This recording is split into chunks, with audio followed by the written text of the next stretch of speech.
बांग्लादेश बना पाकिस्तान, मंदिरों पर हमले, भाग रहे हिंदू।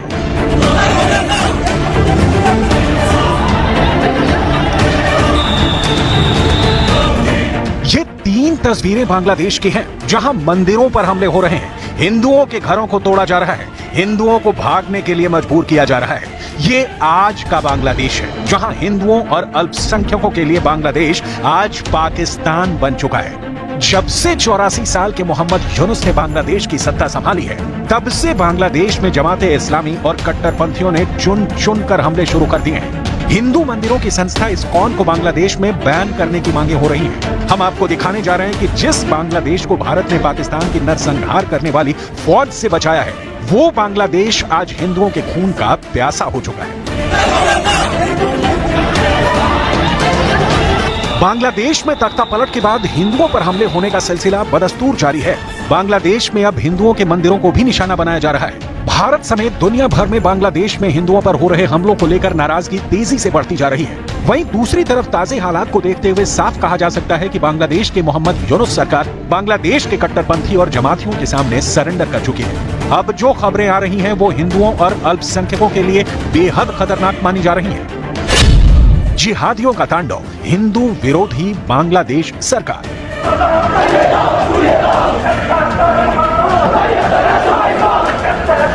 बांग्लादेश में कट्टरपंथियों की भीड़ के हौसले इतने बुलंद हैं कि वो अब पुलिस और सुरक्षा बलों के सामने हिंदुओं और मंदिरों पर हमले कर रहे हैं। स्थानीय न्यूज पोर्टल bdnews24.com की रिपोर्ट के मुताबिक चटगांव में शुक्रवार यानी 29 नवंबर को जुमे की नमाज के बाद कट्टरपंथियों की भीड़ ने हिंदुओं के मंदिरों पर जबरदस्त हमला किया। रिपोर्ट के मुताबिक चटगांव के शांतनेश्वरी मातृ मंदिर, शोनी मंदिर और शांतनेश्वरी कालीबाड़ी मंदिर को निशाना बनाया। चटगांव के हरीश चंद्र मुनसेफ लेन में स्थित हिंदू मंदिरों पर हमला शुक्रवार दोपहर करीब 2:30 बजे हुआ। मंदिर के अधिकारियों ने बताया कि नारेबाजी कर रहे कई 100 लोगों के एक समूह ने मंदिरों पर ईंट पत्थर फेंके, जिससे शोनी मंदिर और अन्य 2 मंदिरों को नुकसान हुआ है। स्थानीय कोतवाली के थाना प्रमुख अब्दुल करीम ने कट्टरपंथी बांग्लादेशियों के हमले की पुष्टि की है। इधर चटगांव में ही इस्कॉन के पूर्व सदस्य और हिंदू संत चिन्मय कृष्ण दास ब्रह्मचारी पर देशद्रोह के आरोप के तहत मामला दर्ज करने की मांग हो रही है। हिंदू संत चिन्मय कृष्ण दास को 25 नवंबर को देशद्रोह के मामले में गिरफ्तार किया गया था। उन्हें चटगांव की अदालत ने जमानत देने से इनकार कर दिया है। इधर बांग्लादेश के भैरव में इस्कॉन सेंटर पर कट्टरपंथियों ने हमला किया है।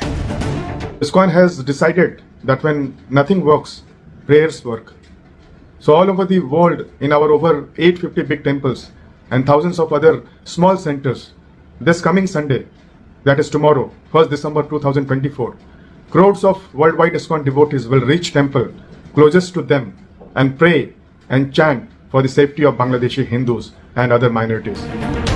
यूनुस सरकार से बांग्लादेश नहीं संभल रहा। बांग्लादेश में लगातार हिंदुओं पर हमले हो रहे हैं। न केवल हिंदू मंदिरों को तोड़ा जा रहा है, बल्कि हिंदुओं पर अत्याचार भी हो रहे हैं। इसके बाद भी शांति का नोबेल पुरस्कार पाने वाले मोहम्मद यूनुस हाथ पर हाथ रखकर बैठे हैं। जिन्होंने खुद शांति की वकालत करके नोबेल पुरस्कार पाया, आज वही यूनुस अपने घर में हिंसा की आग को बुझा नहीं पा रहे हैं। उनकी नाक के नीचे लगातार हिंदुओं पर जुल्म ढाया जा रहा है। भारत में भी जबरदस्त तरीके से विरोध प्रदर्शन शुरू हो चुके हैं। प्रधानमंत्री नरेंद्र मोदी, विदेश मंत्री जयशंकर भी बांग्लादेश मामले में सख्त कदम उठा रहे हैं। India has consistently and strongly raised with the Bangladesh government the threats and targeted attacks on Hindus and other minorities.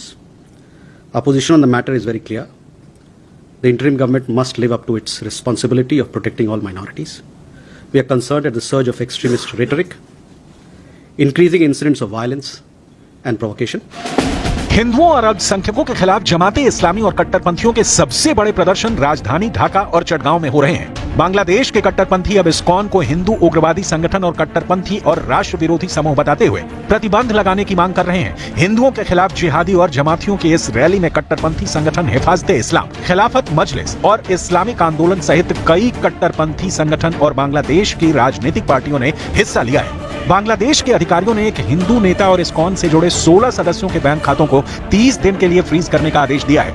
ISKCON के 16 सदस्यों ने पूर्व सदस्य चिन्मय कृष्ण दास ब्रह्मचारी का नाम भी शामिल है, जिन्हें इसी हफ्ते देशद्रोह के आरोप में गिरफ्तार किया गया है।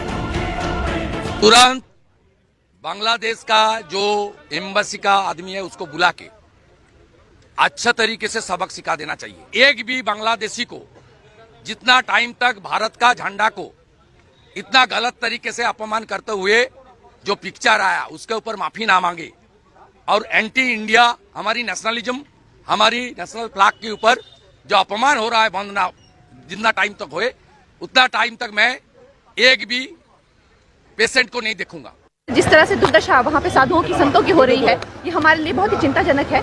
लेकिन सबसे बड़ी बात ये है कि यहाँ पर इसको लेके कोई आंदोलन नहीं हो रहे, कोई ऑल आइज ऑन बांग्लादेश करके कोई सोशल मीडिया पे मूवमेंट नहीं हो रही है। तो ये भी चीजें जो है चिंताजनक है। मैडम, जो प्राइम मिनिस्टर है वही बांग्लादेश का, उनको पीस के लिए, शांति के लिए नोबेल प्राइज मिला जी, और देखिए वो जब से आए हैं सत्ता में वो कितनी अशांति फैलाए हुए हैं। हम तो यही कह सकते हैं इस मुश्किल के टाइम पे बांग्लादेशियों के साथ में कि हम हैं।